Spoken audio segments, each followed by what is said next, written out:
Et donc c'est comme ça qu'on va se retrouver avec la confiance dans l'échange, la confiance dans la relation, la confiance dans le fait d'être accepté, etc.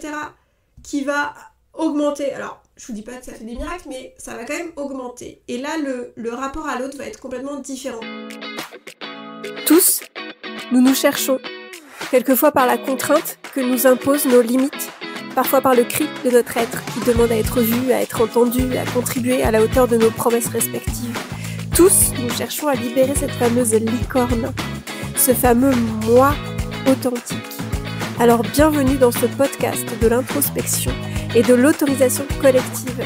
Je suis Clémence et je vais te partager l'exploration de certaines perspectives qui peuvent secouer, autoriser, laisser un peu plus de lumière passer à travers nos failles, faire passer de l'autre côté de certains miroirs. Tout simplement parce que je sens au plus profond de moi que l'univers, la vie, l'argent, l'amour ne demandent qu'à danser avec toi et que notre Together Made, le tissu de l'humanité, te réclame. Qui es-tu pour refuser au monde ta couleur, ta lumière et ta grandeur très spéciale et très unique? Avec dévotion, je crée des outils et des connexions pour nous soutenir dans nos espaces relationnels, qu'ils soient à l'intérieur comme à l'extérieur de nous, dans notre vie personnelle comme professionnelle, dans notre être comme dans notre communication, pour nous aider à habiter en conscience, en présence et en vérité chacun de ces espaces à travers notre vrai moi, aligné et serein, plein de promesses d'abondance, juste et magnétique. À chaque épisode, nous irons voir comment faire de notre quotidien une aventure qui nous élève, un pas après l'autre. Et nous revoilà sur la thématique de la timidité. Et donc je suis partie sur l'empathie, sur l'authenticité, tout ça. Et je me suis dit, mais il y avait un truc qu'il fallait absolument que je vous partage parce que je crois que au-delà de partir sur du conceptuel comme la curiosité, l'empathie, l'authenticité, j'avais un tips complètement enfantin, complètement simple et juste complètement concret à vous faire tester ici et maintenant. Genre là, vous écoutez, vous regardez le partage, tout ça. Une fois que vous avez fermé votre média, quel qu'il soit, vous sortez acheter du pain ou je sais pas quoi, vous pouvez le tester direct. Si vous êtes timide, mais même si vous n'êtes pas timide, vraiment ça va changer votre relationnel, je vous jure, en 2 secondes, vous allez voir vraiment la différence. Mon secret, c'est le sourire. Ah oui, c'est ridicule. Non mais alors, béni oui, ou je sais pas comment est-ce qu'on dit là. Testez, en fait. Enlevez l'étiquette de ridicule là-dessus et sortez. Si vous avez une maison, sortez, vous croisez votre voisin, gros smile, vous lui dites bonjour, etc. Vous allez voir la différence. Si vous êtes en appartement, sortez, vous croisez votre gardienne, gros smile, vous allez voir la différence. Si vous allez acheter du pain, gros smile, je vous jure, vous allez voir la différence.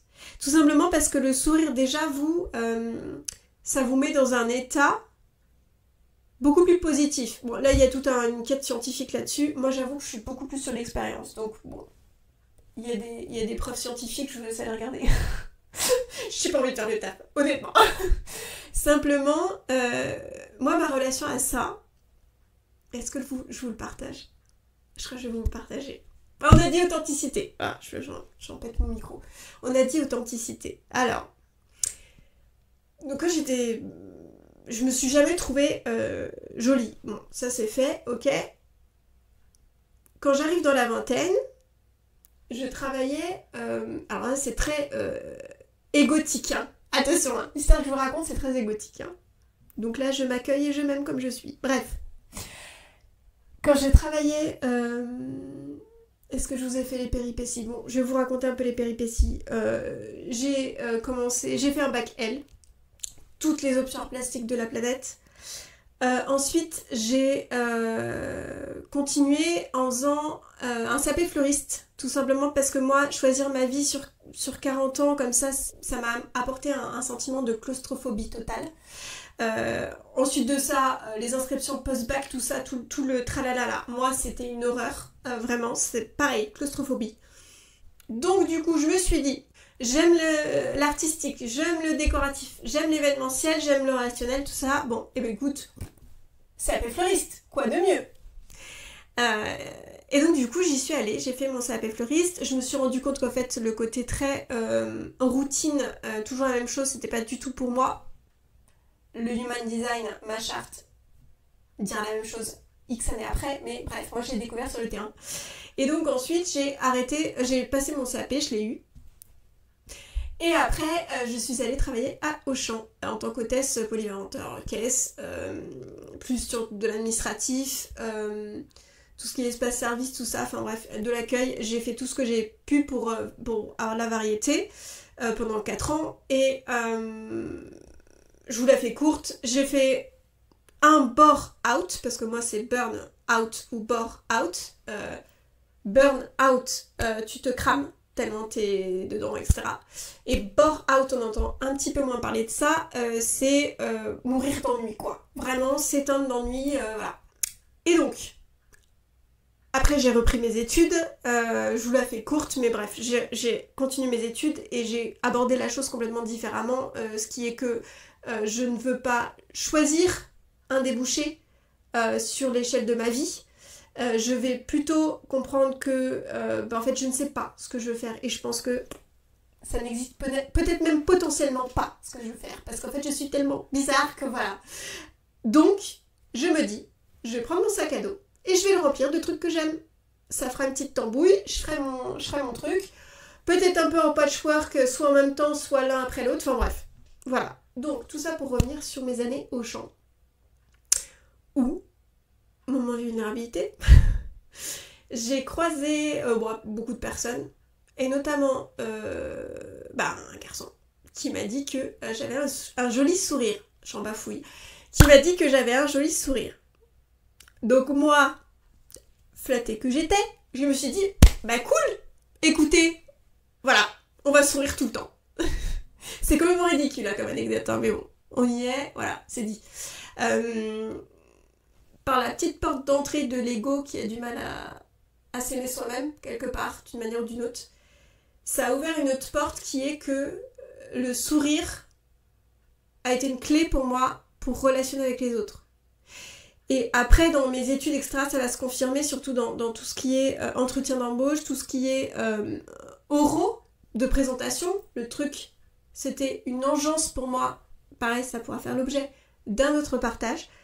Mais j'ai réalisé que le sourire de toi détend ta physiologie, là, je sais plus comment est-ce qu'on dit, voilà. J'ai pas les termes scientifiques, hein, donc désolée pour ça, mais ça te détend, globalement. Et de 2, surtout, ce que j'ai pu identifier, c'est que le fait de sourire envoie inconsciemment un signe à la personne en face, parce qu'on reste des animaux, avec de l'intelligence, etc. Bon, plus ou moins d'intelligence, hein, mais des animaux quand même. Et ça envoie à la personne en face de moi que je ne suis pas une ennemie. Ça lui envoie un message inconscient, voilà, dans l'attitude corporelle, que je suis une alliée. Et donc du coup, en plus, c'est quand même difficile aussi de résister à une personne qui sourit, on va lui sourire en retour. Et donc moi, après, en gros, c'est une extorsion de sourire. Moi je souris, donc l'autre inconsciemment va me sourire en face et là mon inconscient il va se dire ah bah il me sourit, donc ça veut dire qu'en fait il m'apprécie, il passe un bon moment, en fait c'est cool, en fait il m'envoie des signaux positifs. Et donc c'est comme ça qu'on va se retrouver avec la confiance dans l'échange, la confiance dans la relation, la confiance dans le fait d'être accepté, etc., qui va augmenter. Alors, je vous dis pas que ça fait des miracles, mais ça va quand même augmenter. Et là, le rapport à l'autre va être complètement différent. Et je vous avouerai que même en caisse, j'ai pu faire des petits tests. Auchan m'a aidé à sortir de ma coquille. Ça m'a débouché, comme on dit.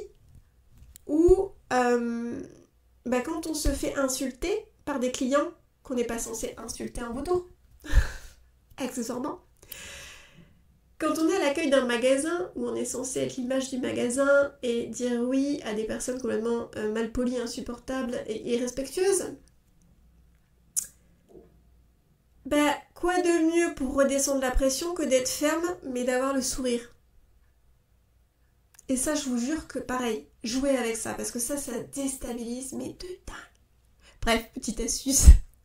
Ah bah ça devient un jeu après, hein, donc voilà. Donc, bah souriez. Souriez, faites... alors, je sais pas si vous avez de l'humour ou pas, hein.